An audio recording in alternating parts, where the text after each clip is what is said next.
Lifelong artist Jabulani Ori here, aka Jabu, and I love to talk about the visuals in games. Play Like a Dragon Infinite Wealth if you like Expedition 33. I hear a lot of people talking about how much they love the dodge and parry system within Expedition 33. And I get a sneaking suspicion that a lot of people don't realize that this type of combat is fluent in a lot of other games. The Mario and Luigi series, for example, which has many games in their series, as well as the series I'm showcasing today, the Like a Dragon series. So the combat in Like a Dragon Infinite Wealth is very similar to Expedition 33. Not exactly, but there are a lot of similarities. You can still block, for example. But there's a lot more to it, especially if you're not one that wants a super serious game and you don't mind that the graphical fidelity is not super high. So as I stated in my last video, the visuals can be a bit rough. Certain textures are not texturing the correct way. Certain things look dated. But do not, in any way, shape, or form, base your decision of playing this game on the graphics. That is a wrong move. Trust me, I know we loved our pretty graphics. I just got through Death Stranding a few months ago. Chef kiss, a beautiful game. But that's not necessary for all games. The zaniness that they encompass in this game is very captivating because you don't know at what point this game is going to pop off with some zany shit. There are a few differences between the combat of Infinite Wealth and Expedition 33. In Expedition 33, you are in a line, the traditional way.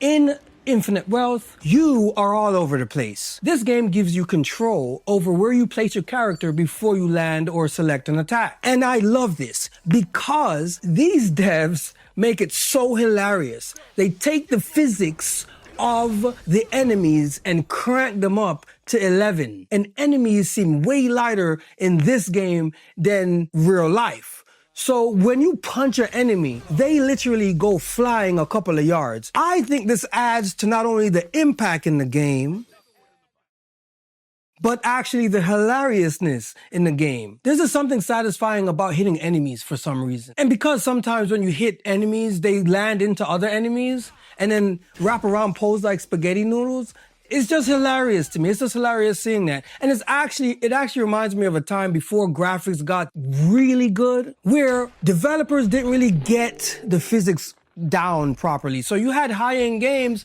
with odd physics, especially when you take down the enemy and the enemy goes flying or starts. Like a Dragon has this. So it's really cool when you line up enemies and you knock them down like bowling pins. It is so satisfying. It is so satisfying seeing them interact with each other in unnatural ways. So our boy Ichiban Kasuga, is a gamer like us. And like me, he loves RPGs, Dragon Quest in particular. So our boy has the imagination of a young child. And with that imagination, he transforms himself into classes, roles, if you will. So we all know, those of us who play RPGs, the class system. I am currently obsessed with a Western CRPG called Pathfinder: Wrath of the Righteous.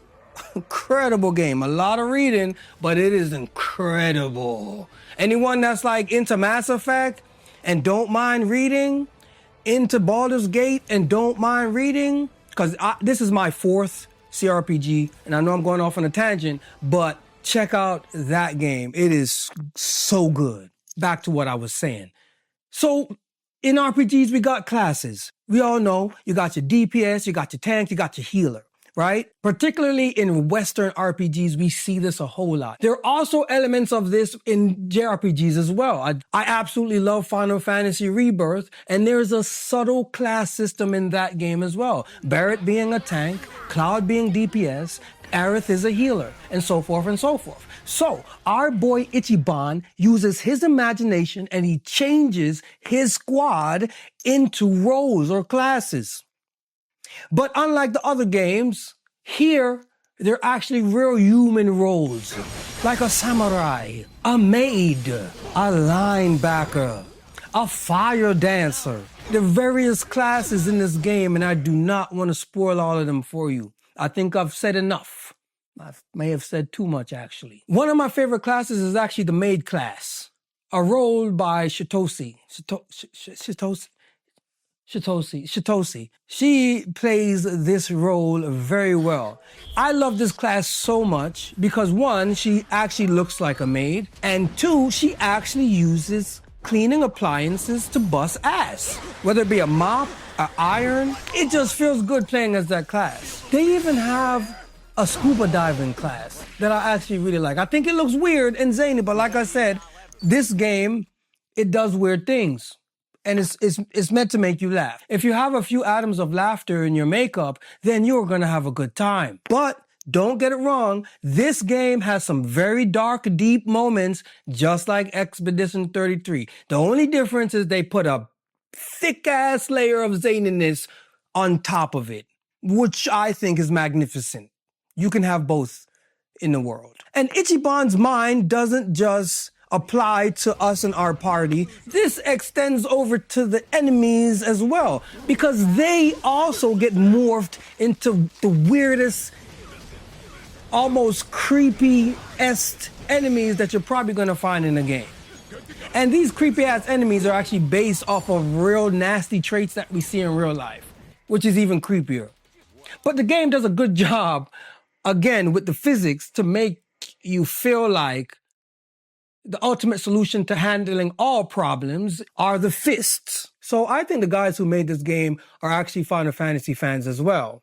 I mean, as we know, Square owns Dragon Quest, so, you know how it goes. But like Final Fantasy, we have the weirdest summoning system of all. So in order to summon in this game, you have to use your telecommunications to summon the pound mates. I told you this game was crazy. I told you. The pound mates is a service that you can call to beat ass on your behalf, aka a summon. It works so well. And the thing that I like about this that's not even in Final Fantasy is the fact that you have to pay the pound mates for their services. I think it's so dope when Ichiban takes out his phone, he starts muttering around, and then here's the part that I really love. He does a summoning pose. A big ass beam flies up into the air, and then you summon whoever you're calling. And I think it looks great. Again, the graphics aren't the best, but it's really charming to me. And one more thing that I really like about the combat system is actually something that I admire so much in the Persona games, right? And that is the bonding. In this game, there's also a bonding system. And that bonding system affects what your party members do in combat. Your party members will just jump in on your turn. And we know this is turn-based, right? But they ignore all of that shit and they'll just run over and just... they'll just run over automatically and start assaulting the enemy. And it feels great. It feels great because what that tells me is that this game is not taking the time that I put into fostering these relationships for granted. And I think it's excellent. Excellent. I mean, it looks so cool when they actually team up and do tag moves on the enemies. All things are handled with fists. All things are handled with fists.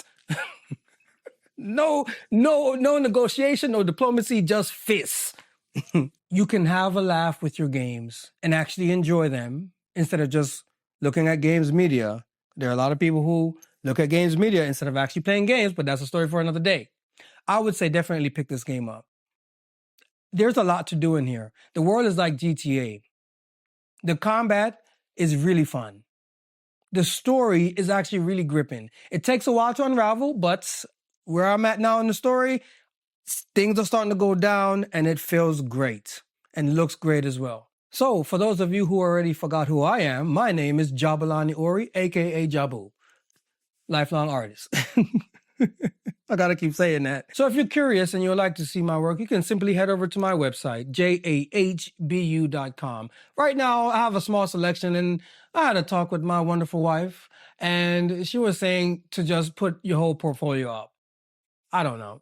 Who knows? Anyway, if you got a few minutes, please go and check out my work. I worked really hard on it and I appreciate to hear your thoughts. If you're on social media, you could just follow me at JAHBU_ART, Jabu_art. So this game has me reminiscing and becoming very nostalgic over all things Sega. At the ripe old age of 42, you start to reminisce a whole lot. So I'm actually playing Shinobi 3 alongside Shinobi Art of Revenge with this game. I'm playing 4 games at the same time. I don't know what I'm doing, but it's fun. I hope you're having a good time too. Happy New Year. If this is after New Year's. One love. Peace.